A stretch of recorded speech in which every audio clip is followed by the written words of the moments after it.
ಒಟ್ಟು 6 ಜನ ಮೃತಪಟ್ಟಿರುವಂತ ಮಾಹಿತಿಯನ್ನು ಈಗ ಕೊಡ್ತಾ ಇದ್ದಾರೆ ಈ ಘಟನೆಯಲ್ಲಿ.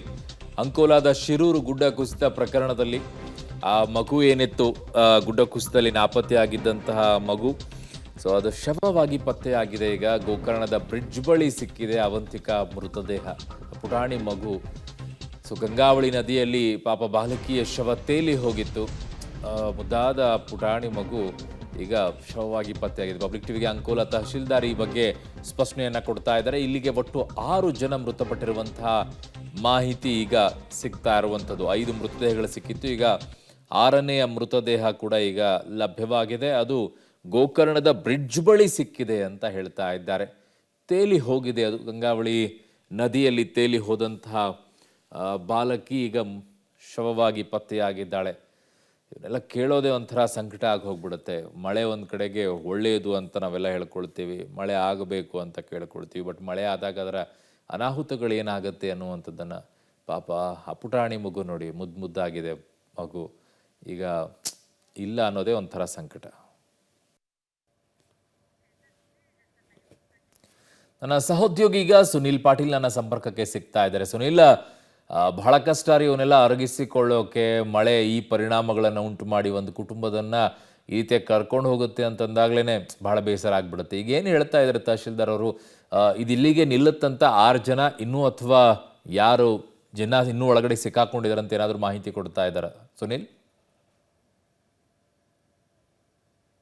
ಅರುಣ್, ಇವತ್ತು 3ನೇ ದಿನದ ಈಗ ಮಾಹಿತಿ ಪಬ್ಲಿಕ್ ಟಿವಿಗೆ ತಹಶೀಲ್ದಾರ್ ಅವರು ನೀಡಿದ ಪ್ರಕಾರ ಅವಂತಿಕಾ ಶವವಾಗಿ ಪತ್ತೆಯಾಗಿದ್ದಾಳೆ. ಅದು ಇಲ್ಲಿಂದ ಅಂದರೆ ಘಟನೆ ನಡೆದ ಸ್ಥಳದಿಂದ ಸುಮಾರು ಒಂದು 3 ಕಿಲೋಮೀಟರ್ ತೇಲಿ ಹೋಗಿ ಅಲ್ಲಿ ಗೋಕರ್ಣ ಬ್ರಿಡ್ಜ್ ಬಳಿ ಈಗ ಶವವಾಗಿ ಪತ್ತೆಯಾಗಿರುವಂಥದ್ದು ಅವಳ ಮೃತದೇಹ.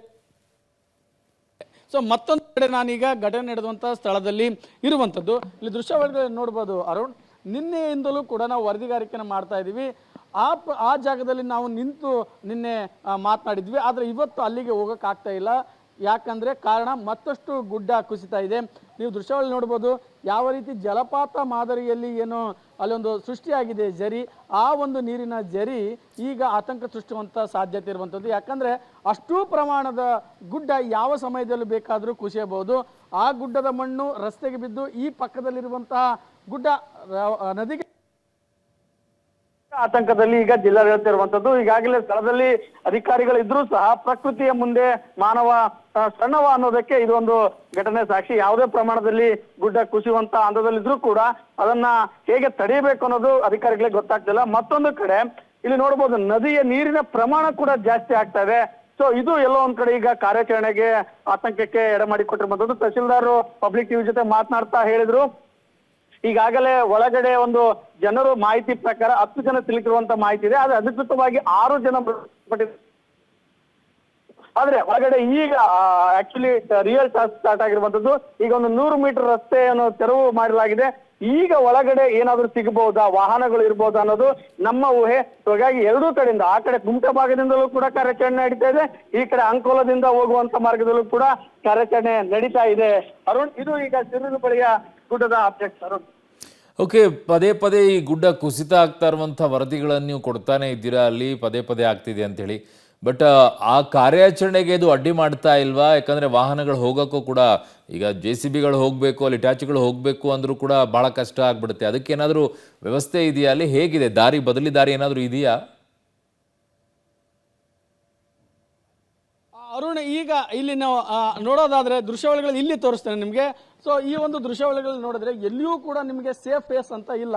ಸೊ ಪಕ್ಕದ ರಸ್ತೆಯ ಮುಖಾಂತರ, ಅಂದ್ರೆ ಈ ರಸ್ತೆಯ ಮುಖಾಂತರ ಕಾರ್ಯಾಚರಣೆ ನಡೀತಾ ಇದೆ. ಒಂದು ವೇಳೆ ಈಗ ಅಲ್ಲಿನ ಸಿಬ್ಬಂದಿ ಅಥವಾ ರೋಡ್ ಸಿಬ್ಬಂದಿ ಕಾರ್ಯಾಚರಣೆ ಹೇಳಿದ್ರು, ಸರ್ ಇಲ್ಲಿ ಯಾವುದೇ ರೀತಿಯ ಒಂದು ನಮಗೆ ಸೇಫ್ಟೀಸ್ ಇಲ್ಲ, ನೀವು ಕೂಡ ಬರೋದು ಅಗತ್ಯ ಇಲ್ಲ, ಆದ್ರೆ ಕೇವಲ ನಮ್ಮ ಧೈರ್ಯದಿಂದ ಆದಷ್ಟು ಬೇಗ ಕೆಲಸ ಮಾಡ್ತಿದ್ವಿ ಹೊರತಾಗಿ ಯಾವುದೇ ಸೇಫ್ಟಿ ಇಲ್ಲ. ಒಂದು ವೇಳೆ ಗುಡ್ಡ ಮತ್ತೆ ಕುಸಿತವಾದ್ರೆ ಎಲ್ಲರೂ ಕೂಡ ನದಿಗೆ ಹೋಗ್ಬೇಕು ಅನ್ನೋ ಒಂದು ಆಫ್ ದಿ ರೆಕಾರ್ಡ್ ಮಾಹಿತಿಯನ್ನ ನೀಡಿದ್ರು. ಸೊ ಅಷ್ಟು ಪ್ರಮಾಣದ ಅಪಾಯ ಇಲ್ಲಿ ಇರುವಂತದ್ದು. ಆದ್ರೆ ಜಿಲ್ಲಾಡಳಿತ ಮತ್ತು ಅಧಿಕಾರಿಗಳ ಕಾರ್ಯ ಇಲ್ಲಿ ಮೆಚ್ಚಲೇಬೇಕು. ಆ ಮೃತದೇಹವನ್ನ ಪತ್ತೆ ಮಾಡಬೇಕು. ಒಳಗಡೆ ಯಾರಾದ್ರೂ ಸಿಲುಕಿದ್ರ ಅಥವಾ ಕಾರ್ ಇದೆಯಾ ಅಥವಾ ಏನಾದ್ರು ಇನ್ನೂ ಕೂಡ ಟ್ಯಾಂಕರ್ ತೇಲಿ ಬಂದಿದೆ, ಆ ಟ್ಯಾಂಕರ್ ಇಂಜಿನ್ ಪತ್ತೆ ಆಗಿಲ್ಲ, ಏನಾದ್ರೂ ಪತ್ತೆ ಆಗುತ್ತಾ ಅನ್ನೋ ದೃಷ್ಟಿಯಿಂದ ಬೆಳಗ್ಗೆಯಿಂದಲೂ ಕೂಡ ಮತ್ತೆ ಕಾರ್ಯಾಚರಣೆ ಮಾಡ್ತಾ ಇರುವಂತದ್ದು. ಅರುಣ್, ಓಕೆ ಸುನಿಲ್, ನಿಮ್ಮೆಲ್ಲ ಮಾಹಿತಿಗೆ ಧನ್ಯವಾದಗಳು.